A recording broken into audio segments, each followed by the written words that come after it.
We back again. Who we here with today? Hey, what's up? This is your girl, Camille Khali from Austin, Texas. Okay, Camille, the last time I saw you, fam, we was at BET. Yeah. But, we want to start a little before BET because you had some things that was going on. Let's just, what's been going on? Tell the people about you what's been going on. Walk away, man from Belize. Walk away, man from Belize. Walk away, man from Belize. Walk away, man from Belize. EATTY situations, air.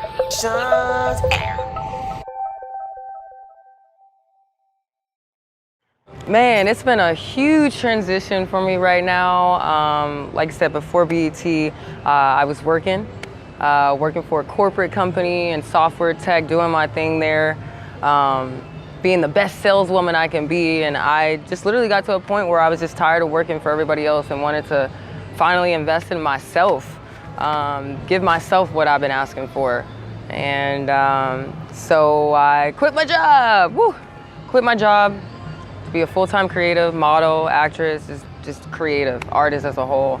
And were you scared though when you quit your job? Hell yeah, I was scared. I was scared because it's like when you're used to making money, just coming every 2 weeks, every 3 weeks, whatever. You kind of get comfortable. You get used to just living a certain lifestyle. But I wouldn't say I was scared, more so nervous of the effects of not having a steady paycheck. If anything, I was liberated once I quit. Put in my 2 weeks, talked to my manager. I had a lot of support, a lot of love from everybody because they know I'm about this life. I'm out here really trying to make something of myself, and it's now or never. And what life are you about, actually? Man, that life I'm about just living my best life. It's not just about making money, it's about, making people feel good about what I'm creating and what I'm giving to them as an artist. And I think that's something that as artists we all share. We're able to deliver our pain, but actually share it with people that can relate and end up helping them, I guess. But I'm just trying to live my best life. I'm a supermodel, actress, I'm a techie girl, but we're just out here creating. Okay, now let's talk about BET. What made you decide to go to BET this year, and did you go to BET years past, or what's up? No, that's a great question. Actually, this was my first experience at BET Awards. I'm originally from LA, from California, so I'm used to being around all the stars and Hollywood people, but this was a different experience for me. I had a friend who asked me to just come out and just vibe with the whole tribe. Apparently I fit the aesthetics of everyone, so I came out not knowing what I was getting into, to be honest. I just knew that I had to be there. And if I was just in the midst of the awards, of just all of the energy that was, being thrown around, something good, something amazing would come of it. And that's exactly what happened. Got out there, spent the whole week, linked up with some new friends, some old friends, met a lot of new people that I'm able to network with now. Man, that was an amazing experience though. Why are you skipping the story? Let's talk about your blow up though, because you did end up in the BET documentary. Man. That was huge. I didn't even see that part. You talking about the other, okay. So, wow, I don't even know. You didn't see your own documentary? I only saw with the smoke, that part. Nah, you in the real, the 10-minute one. Oh, I didn't even see that part. Man, there's so much coming out, but essentially I got out there. I remember the first day I was there, we got out there Thursday. I was so nervous because I didn't know what to wear. I have an amazing designer that's Shivanti. Hey girl, hey.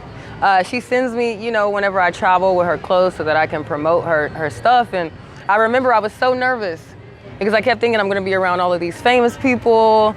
I'm not balling like that, but let's just make it work. And the first day was an amazing, way to start my journey, I guess, as this full-time creative.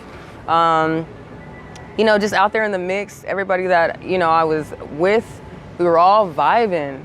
We were all had the same mentality that we're gonna win together, but we also gonna win individually. And I think that's something that really set the tone for just confirming everything that's been burning on the inside of me. And that's something that I think is important, that even just as creatives, as artists, as people who are trying to live their best life and just live for themselves, like, you got to listen to that burning desire on the inside of you, because it won't ever go away. It doesn't matter how much money you're making at a good job. If you're not doing what your purpose is set for, you're not living. How do you find your purpose? You got to go search for it. A lot of people think that you just wake up and God's just gonna tell you this is what you should be doing. No, you gotta go search for it. You gotta know what doesn't work and what does work. I know for me, every day, I'm trying to figure out, what is my purpose? Why am I here? Sometimes, it's easy to get caught up in yourself. And that's the first sign of knowing you ain't doing it right. The minute you start getting caught up in yourself, you're forgetting about what you're here for, and it has nothing to do with you. It has to do with what you're giving to other people, and how you're changing the world. Essentially, that's what I want to do. I want to change the world. How exactly do you want to change the world, though? I want to change the world.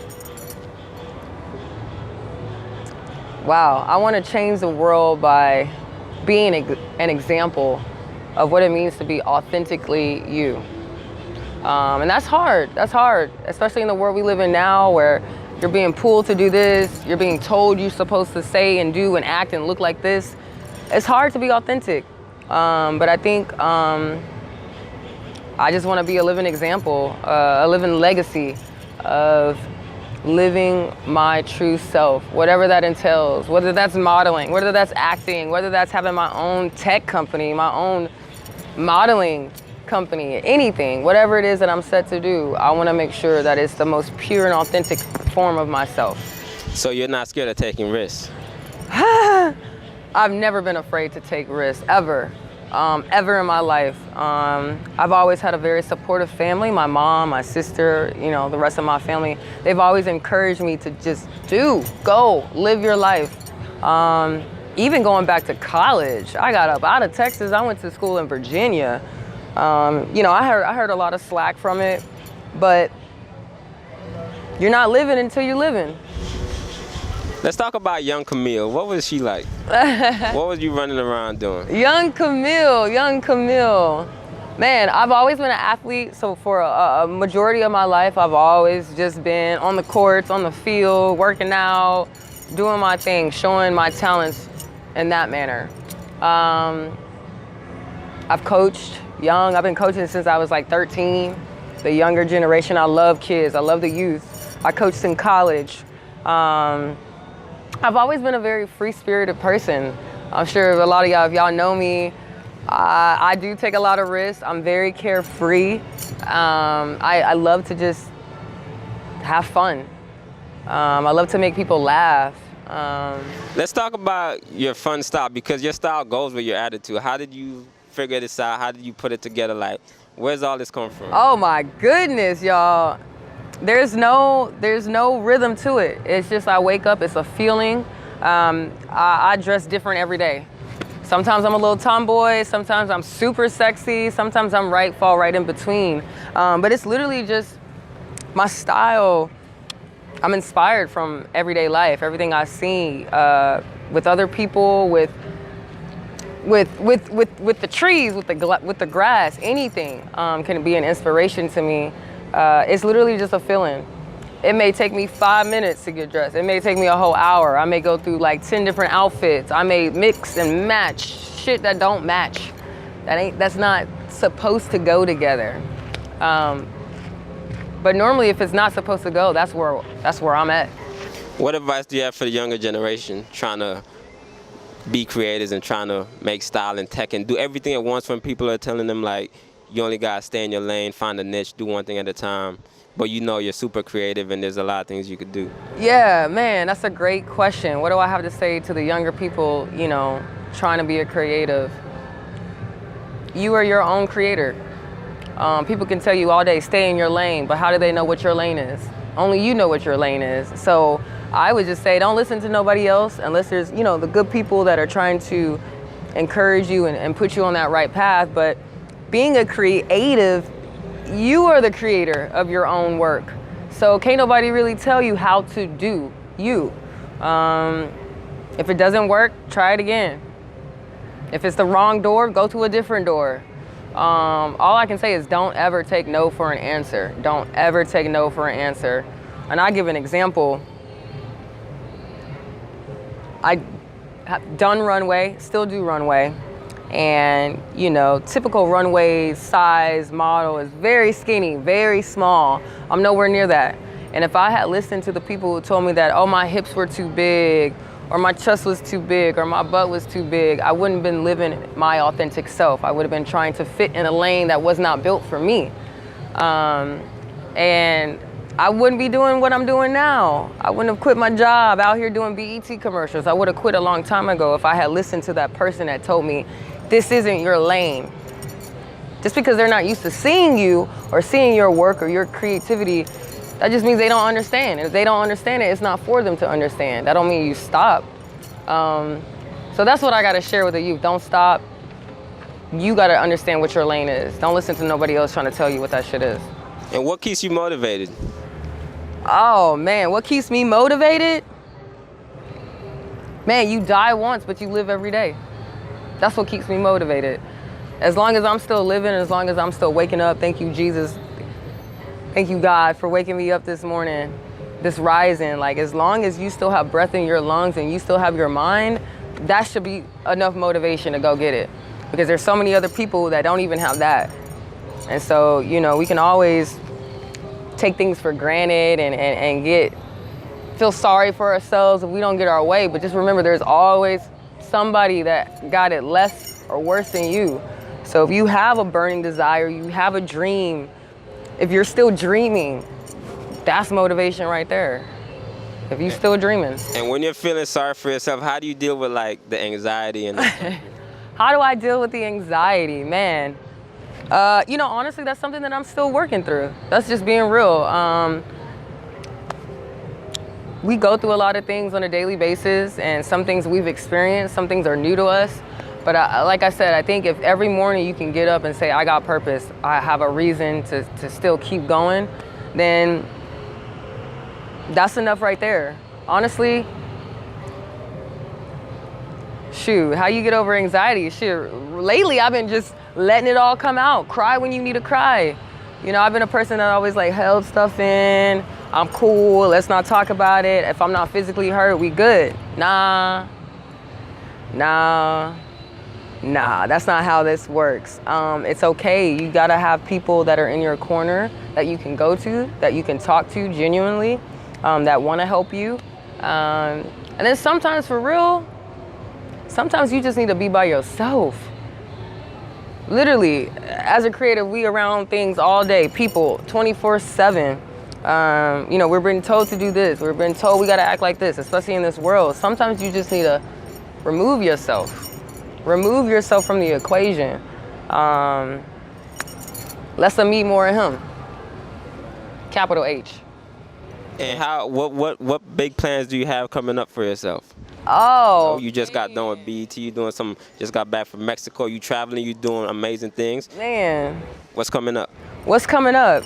What's not coming up? I mean, literally, the world is my oyster. I done quit my job, so I got all the time in the world to really, like I said, go get it. Go invest in myself. Connecting with people to do more film work. Doing a bunch of auditions. I've applied to so many gigs, just praying that I get a call back from every last one of them. And really just connecting with the people that I need to connect with, that may be long overdue. Or maybe because I was working, I didn't have the time to go have lunch with somebody. But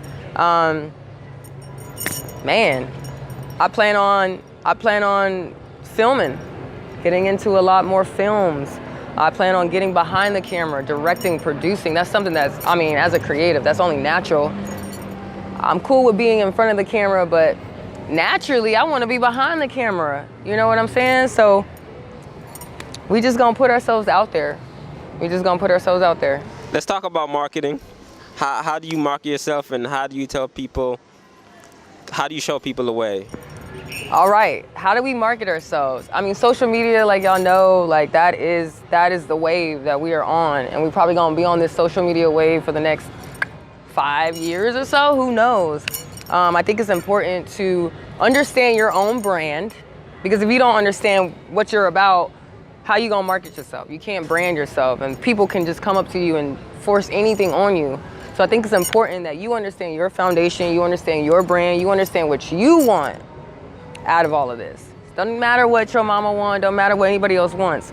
And I think from there, I mean, you leverage social media, you leverage, you know, your events that you go to, your networking events, you leverage when you're in the eye, what you gonna do with it? When you're in the camera, what you gonna do with it? When you're in front of a panel or a group of people, what you gonna do with it? That is your brand, that is you marketing. So you gotta be conscious about that every second. Every second. Unless you at home. When you at home, you can be whoever you wanna be, but the minute you step outside that door, you gotta always think about, what is my brand? How am I marketing myself today? What do I need? That's another thing. Some people get so caught up in right now, today. What do you need to go ahead and be a director or a producer, or, you know, you gotta set yourself up. And it's important to just take those steps. People trying to get to it. Enjoy the journey. That's what I gotta say. What's the best advice you've ever gotten, and who did you get it from?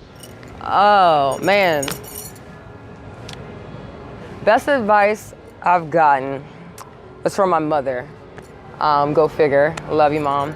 But this is actually when I first started doing runway modeling. And I would be so nervous just walking on a runway. I was so nervous. And the minute she told me, she looked at me and she said, you know what, Cammy? That's what she called me, Cammy. Walk as if God is in front of you. Yo, that literally changed everything. That changed my whole thought process. Because if you think about it, if you walking as if God is in front of you, how are you walking? Are you walking scared, cowardly, or are you walking bold and authority like how you supposed to be walking? Changed everything how I thought about runway, but even how I just do my daily business. If God is sitting right here next to me right now, how am I acting? I put things into perspective. That's a fact. How do you deal with the hate? Keep on hating. I don't care. I don't deal with it. People gonna hate till the day you die. People gonna hate even when you in the grave. People still gonna hate. Shout out like Michael Jackson. They won't leave him alone. You feel me? So that's something I'm not gonna put my energy into feeding into who's hating on me or who don't like what I'm doing. Why? I'm gonna put my energy into who's loving on me and who's supporting what I'm doing. And even you gotta be careful. Even the people who are trying to correct you, those aren't haters. Those are the supporters sometimes that are just trying to help you. But I don't pay attention to the hate. Y'all can hate all y'all want. I don't think I have haters. If I do, I don't know about it. So what does that tell you? I don't know about them. Okay, you know, I got one more question, you know what I'm saying? Last question is, what does walk away smiling mean to you? What does walk away smiling mean to me? Personally, I think that in every interaction that you have, you want to be the one walking away smiling, and also you want to make sure other people are walking away smiling from you. I think every interaction that you have with people, it should be a positive experience. And if you can master that, where people are walking away hype, talking about you, how you made them feel, smiling, cheesing, that's we on to something. We doing something right. I was lying. One more question. How can they find you? You know what I'm saying? Put out your social media tag. So you can find me on Instagram. I'm under Camille Khali. That's CAMILLE_KHALI. Facebook, the same thing. Just take away the underscore. For Camille Khali at gmail.com. Y'all can find me if you're searching. 100.